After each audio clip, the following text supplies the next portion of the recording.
have that? You didn't have that? I got it all. I got it. I'll just put it in a different place.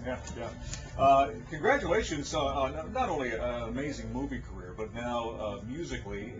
It's exciting to see where the career has taken you musically, and the fact that you're here at Stagecoach now, and you played the Grand Ole Opry back in November. I think we talked to you about. How was that experience, playing in the mother church of country music? Yeah, I was very aware of what that moment was about, and my mouth was very, very dry. I had never intended to actually be. There's a little story behind it, because I never intended for us to go on TV and play, because that would be something I probably could do by calling somebody up. Hey, can I be on? And they go, yeah. I've always felt we were a live band, and it was presented like, hey, they have the radio thing at Opry, do that. So it was like, I look at my band, they go, please, please, please, we really want to do this. And I go, okay, we'll do the radio thing. I took that as I was happy about that they would feel like they would include us. And this thing then evolved into a TV, and I thought, man, I couldn't get out of that. Yeah. Nor would most people want to get out of it. But in my spot, I was like, oh my God, I just got my neck far enough out there already. Now I'm going to be on TV. So it was an amazing night, and we did, they bring in the crowd twice, and we elected to do 4 songs. I looked at everybody. I said, look, we might not ever be back here. I said, we're not going to just play our best song 4 times. Let's play 4 songs. And that is really kind of who the band is. They're a live situation. Wasn't your wife that kind of inspired you to explore? She was the one that pushed me, to come back to music, and that's I have really respect her for that. And I think a lot of people go, wow, you're pushing your husband out on the road, so to speak, But she has a lot of confidence, and she's actually kind of formulated. She said, Kev, I think a lot of people think they know you based on what she goes, but nobody probably, the best way somebody would ever get to know you is if they ever watched you play music. And she says, I think that's the best, that's when you feel like you're the most exactly who you are. And so like a good partner, she kind of pushed me there, and over a 2-year period. And then I finally started to do it. I called John Coyman, we started to write. And we just started to play, in a very under the radar way. I never needed to get out in front, but kind of doing what you do, it starts to bring you to places that you never thought you would be. And the Opry was one. And actually, Stagecoach was something else. I think probably over a year ago, someone made an inquiry about us playing here, and we were kind of what, who, what, and it didn't happen. And a year later, it did happen. So. Well, I obviously you've had a chance to walk around and see the facility, but this truly is a remarkable event. And to stand before 60, 70,000 people, I think is going to be a lot of fun. Not only for the fans to see you doing this, if they haven't discovered you yet. And Backyard, by the way, great video. I have to admit too, on that video, I swear to God, that video cost us $11 to make. It doesn't look like no, it. No, it did literally. I had this feeling about this song because we put it in Swing Boat, and I said, we ought to show NASCAR this song. So we went on their website and took all their images. So I didn't even shoot. I said, I know how to edit, right? So me and my friend, we bootlegged all this stuff, and put it on, and of course we did a few politically incorrect things. We had the Confederate flag flying. It looked really cool, but later on when they said they really liked it, they go, could you pull that out? So all the stuff that we kind of did, but we presented that video literally to Brian France, the owner, and he flew all the way out to see me in Santa Barbara. I said, I want to show you something. I said, I don't know what to do with this, but you might. And I said, I plugged in Backyard, the video.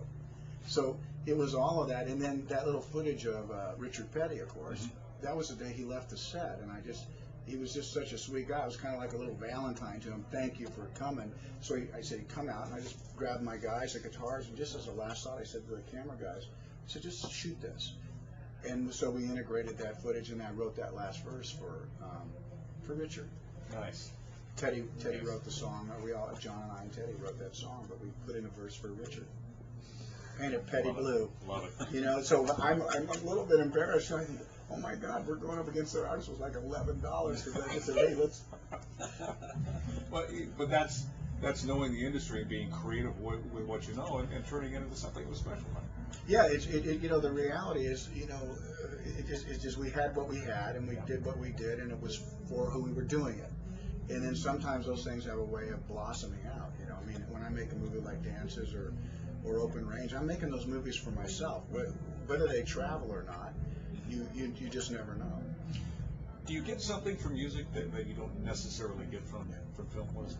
Well, you know, the power when the drums start behind you, you know, is they're just the idea. You know, if you boil me down, if you take the DNA of me, I'm probably, I guess, a performer. That's what I like to do. So if the party's dragging, hey, I got an idea. You know, and if it's really dragging, I go, okay, I'll play. You know, the idea is to not stop the party. Yeah. But you know, I had to try to articulate this, and about a week ago I kind of did in a certain way, which was, you know, when I have a premiere or I'm in a big crowd, I find that in a party situation, I find that I'm not able to be with the friends I came with. You know, I find myself around taking pictures, the cameras never work, signing this, signing that.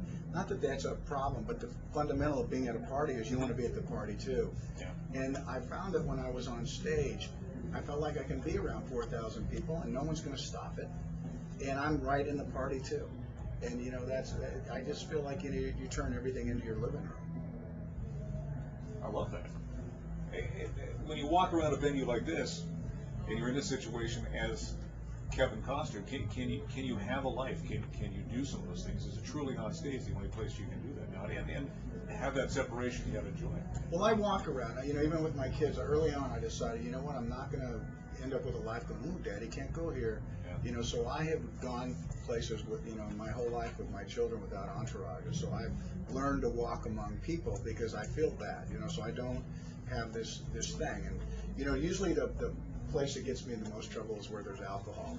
Because people get like, there he is. That's him. My God, he's taller than I thought too. You know, so it's you know, I've learned, you know, where, you know, I get about the only place I really don't go, which is so sad, is the Disneyland, because people think you're a part of the ride, you know. It's like, but my kids want to go there, so it's like that's the one place where I go, oh, you really got to think about this. Because I don't like getting in a special line.